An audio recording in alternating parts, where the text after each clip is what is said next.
The studio lights glared down, amplifying the tension that had already gripped the room. Viewers leaned in, sensing a confrontation unlike any other. Karoline Leavitt, polished and confident, began her opening remarks with her usual routine, lavishing Trump with exaggerated praise. President Trump is the only leader strong enough to defend America's future, she declared, her tone more like a loyal subject than a public servant. The audience shifted uneasily, some nodding in agreement, others rolling their eyes at the overt servility. Then Denzel leaned forward, his voice calm but carrying the weight of a thunderclap. "Karoline, enough," he said firmly. The audience hushed instantly. "You're not here to sing praises to a man. You're here to serve the American people. And all I hear from you is blind loyalty, loyalty to a man who treats this country like his personal empire." His words cut through the air like a blade, forcing Karoline into a defensive smile that didn't quite reach her eyes. "Denzel," she fired back, "you don't understand loyalty. You don't understand what it means to stand by a leader through every storm." Her voice shook slightly, betraying the cracks in her facade. Denzel's eyes narrowed, his tone sharper now. "Loyalty to a leader who demands obedience is not patriotism, it's servitude. America didn't break free from kings to bow to Trump. This nation deserves independence, not puppets who dance when he pulls the strings." Gasps filled the studio. Some in the audience erupted into applause, while others jeered, but no one could deny the weight of his words. Denzel wasn't simply debating policy, he was stripping away the veneer of Karoline's devotion and exposing it for what it was, blind obedience masquerading as strength. The clash had begun, and it was clear this would be a night that left scars. Karoline straightened in her chair, her smile hardening into a mask. "You call it servitude, Denzel," she snapped, "but millions of Americans call it loyalty. They see Trump as the only one willing to fight the establishment, to take on the swamp." Her words echoed through the studio, drawing cheers from a pocket of die-hard Trump supporters in the audience. Denzel didn't flinch. He leaned back, letting the applause die down before speaking again, his voice steady, controlled, but loaded with fire. "The swamp? You're talking about Trump as if he's a savior. Let's not forget, he filled his cabinet with billionaires, lobbyists, and insiders. He didn't drain the swamp, Karoline. He built a palace on it." The crowd roared, half with laughter, half with outrage. Karoline's eyes flashed, and she tried to regain ground. "Trump has sacrificed everything for this country. People like you, Denzel, sit on the sidelines and criticize, but he's in the trenches." That was the moment Denzel leaned forward, his hands clasped, his gaze unshakable. "No, Karoline. Real sacrifice isn't measured in TV appearances or golden towers. Real sacrifice is parents working 2 jobs to feed their kids. It's veterans coming home broken, only to be ignored by the leaders who claim to honor them. Trump didn't sacrifice. He profited. And you, standing here defending him, are helping him cash in on America's pain."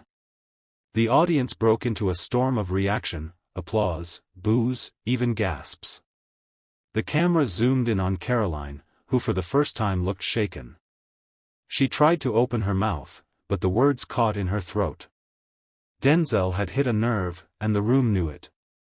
In those 30 seconds, the balance of power shifted. Denzel wasn't just debating, he was dismantling her narrative piece by piece, and America was watching it unfold live. Karoline tried to recover, her voice rising with forced confidence. "You love to lecture, Denzel, but people voted for Trump because they're tired of being ignored. They don't care about your Hollywood speeches.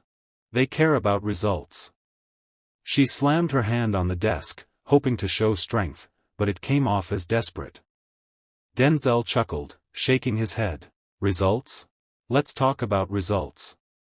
What exactly did America get, Karoline? Did wages go up? Did healthcare become more affordable? Did families stop drowning in debt?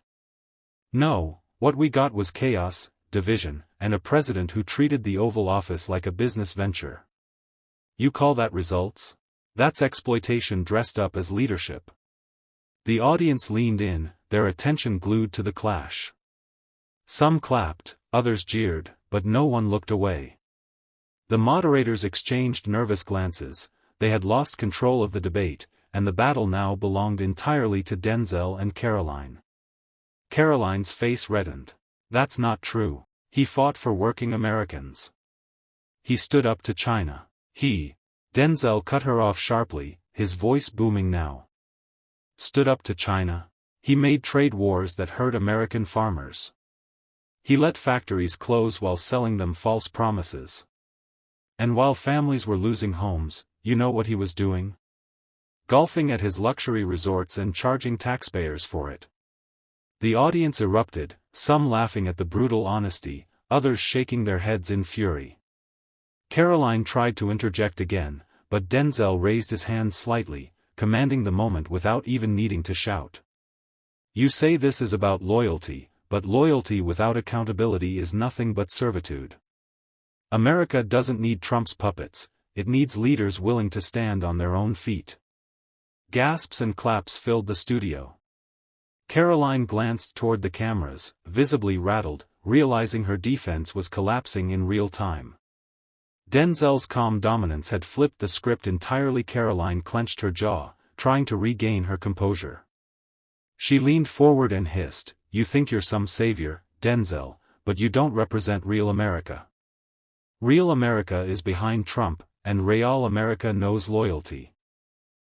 Her words hung in the air like a dagger, but the desperation in her tone betrayed her.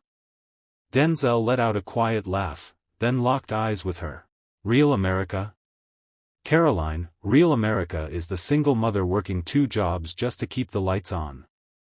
Real America is the veteran who comes home and can't afford proper health care. Real America is the kid in a small town who can't dream past survival. Don't you dare reduce America to blind loyalty for one man. The crowd erupted, half cheering, half booing. The tension grew heavier, pulsing through the room like electricity. The moderators tried to shift the conversation, but Denzel wasn't finished. He leaned closer, his voice sharp but measured. You want to talk about loyalty? Let's call it what it is, you're mistaking loyalty for submission. You defend Trump no matter how much he undermines democracy, no matter how many lies he tells, no matter how many people he leaves behind.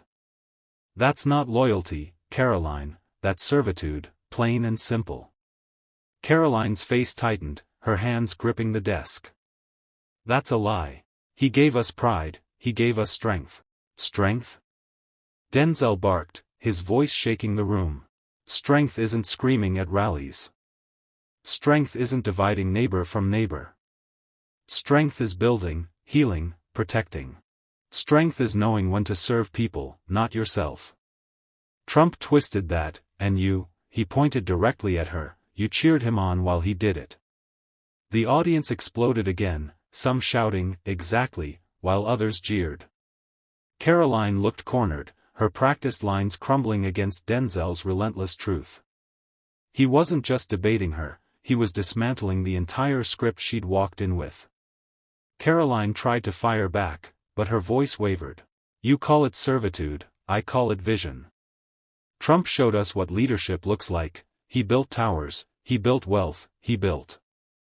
Denzel cut her off with a sharp laugh that echoed through the studio. Built?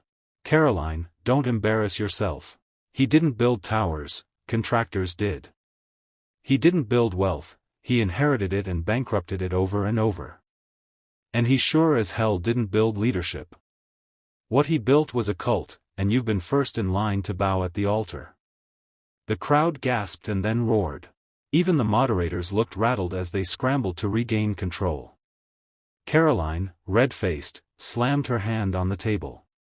You sit there, lecturing, but people believe in him. People want that America back.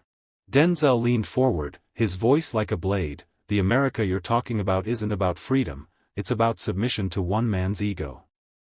And I won't sit here and let you sell that as patriotism. Real patriotism is about standing up to power when it abuses people. And right now, Karoline, your loyalty is nothing but a leash. The room shook with applause, whistles, and angry shouts. Camera zoomed in on Karoline's face as her composure cracked. She tried to smile, but her eyes betrayed fury and fear. Denzel sat steady, his calm presence making her look smaller by the second. The moderators leaned into their mics, struggling to pivot, but the audience wasn't letting go. They wanted more. They wanted to see how far Denzel would go, and Karoline knew it. Karoline leaned forward, gripping the edge of the table, her tone shrill with desperation. "You think you can shame me, Denzel? You think people don't see through your act? You're just another Hollywood elitist, preaching to folks who actually live in the real world." Denzel didn't even flinch. He raised an eyebrow and spoke with icy calm. "Elitist? Karoline, let me break it down for you. You're sitting here defending a billionaire who's never known a day of struggle, who wouldn't last a week living like the people you claim to represent. I've lived with less. I've seen neighbors evicted, kids hungry, veterans ignored. Don't you dare call me out of touch while you're busy polishing Trump's shoes." The studio erupted again, half the audience clapping, half booing, all of them glued to the tension exploding between the two. Karoline's lips trembled as she tried to push back. "At least I stand by my leader. You just tear people down." Denzel leaned in, voice rising like thunder. "Standing by a leader doesn't mean worshipping him like a god. It means holding him accountable when he betrays the people he swore to serve. But you wouldn't know about accountability, Karoline. You've traded yours for applause from a man who'd forget your name the moment you stopped bowing." The camera panned across the audience, some on their feet, chanting Denzel's name, others shouting in protest. Karoline looked trapped, cornered by the force of his words. Her loyalty to Trump had always been her shield, but now, under Denzel's fire, it looked flimsy, like glass about to shatter. Karoline tried to gather herself, but her hands betrayed her, fingers twitching nervously against the table. She forced a smile that looked more like a grimace. "You love these speeches, don't you, Denzel? You think being dramatic makes you right. But America is stronger when it stands behind Trump, not tearing him apart." Denzel paused for a moment, letting the silence stretch, then leaned slightly forward. His voice was sharp but steady. "Stronger? Karoline, America isn't stronger when it kneels to one man's ego. America is stronger when truth guides it, when people demand justice instead of pledging blind loyalty. You talk about strength, but what you're selling is submission." The audience gasped, some shouting in agreement, others shaking their heads. Denzel pointed toward the crowd, his tone rising. "These people don't need puppets. They don't need sycophants telling them to clap while the country crumbles. They need leaders who stand on their own 2 feet and speak truth, even if it costs them. That's not you, Karoline. You've made yourself a servant to a man who sees you as disposable." Karoline's face flushed crimson, anger mixing with fear. She snapped back, "At least I believe in something. Unlike you, I don't sit on the sidelines criticizing everyone who actually tries to lead." Denzel's reply came like a hammer. "Believing in lies isn't strength, it's surrender. And I'll never surrender this country to a man who uses people like pawns while his loyal soldiers, like you, cheer him on. That's not patriotism, Karoline, it's slavery dressed up as loyalty." The tension hit a peak. The camera zoomed in on Karoline's clenched jaw, then on Denzel's unwavering stare. The audience felt the weight of every word. This wasn't just a debate, it was an indictment. The moderator, sensing the heat but unwilling to stop it, leaned back as the crowd's energy spiked. Karoline adjusted her microphone and, almost shouting, fired back, "You think you're brave, Denzel? You sit here on TV acting like a hero, but you've never faced the kind of pressure real leaders face. Trump stood against the world, and I stand with him." Denzel didn't flinch. He calmly removed his glasses, placed them on the table, and let his words cut with surgical precision. "Standing with Trump isn't courage, it's cowardice. Real leaders face the truth, no matter how ugly. What you call pressure is just fear of losing favor with a man who will discard you the second you're no longer useful. That's not leadership, Karoline, that's servitude. The audience erupted. Some applauded, others booed, but the noise only seemed to fuel Denzel's voice. He leaned forward, eyes locked on her. You're not serving America. You're serving Trump's ego. And when history is written, it won't remember your loyalty as noble. It will remember it as pathetic, another name on the long list of people who traded independence for applause. Karoline's lips trembled as she tried to answer, but the words stuck in her throat. The silence that followed was deafening, broken only by the gasps of the crowd and the clicks of cameras. Denzel delivered the finishing blow with a low, steady tone. America deserves independence, not puppets. And every time you defend him, you prove you're not fighting for the people, you're just fighting to keep your seat at his table. The studio fell still. Karoline lowered her gaze, knowing she had no retort. The tension wasn't just in the room anymore, it was across the country, as millions watched the moment live. The moment hung heavy in the air, like a courtroom after the verdict had been read. The moderator cleared his throat, but no words came. Karoline finally looked up, her face flushed red, trying to recover. You don't understand loyalty, Denzel. You don't understand what it means to stand beside a leader when times get tough. Denzel's expression hardened, his calm replaced by unmistakable fire. He leaned in, his voice booming with authority. Loyalty isn't blindly bowing to a man who drags the country down. Loyalty is to the Constitution, to the people, to the truth. But you've confused loyalty with servitude. You're not standing beside a leader, Karoline. You're kneeling before a man who thrives on division. The audience gasped, then broke into a roar of cheers and shouts. The sound was so deafening that the stage lights rattled slightly. Karoline tried to speak over the crowd, but her voice cracked. Denzel didn't let her off the hook. He raised his hand, silencing the noise, and delivered the line that would replay on every screen in America. You call yourself loyal, but the truth is, you're nothing more than a puppet. And when the puppet show ends, the strings get cut. The crowd exploded again. Cameras zoomed in on Karoline's face, capturing her stunned silence. She looked cornered, not by Denzel alone, but by the weight of his words and the millions watching live. In that instant, the battle wasn't just about politics, it was about dignity. And Denzel had seized the high ground, leaving Karoline exposed in the harshest spotlight of her career. The studio was no longer just a stage, it felt like the heartbeat of a nation pounding through the walls. Denzel stood tall, his shoulders squared, eyes steady on Karoline as the cheers refused to die down. Every chant of his name echoed like a drumbeat of defiance, amplifying the truth he had just laid bare. Karoline tried one last desperate counter, her voice quivering as she shouted into the mic, "This is about respect. Respect for our leaders." Denzel shook his head slowly, his voice carrying the weight of final judgment. Respect is earned, Karoline. And a leader who exploits fear, who twists loyalty into servitude, earns nothing but shame. America was never built on serving one man, it was built on standing free. The audience rose to its feet. Some clapped, others yelled, but all eyes were fixed on the man who had turned the debate into a reckoning.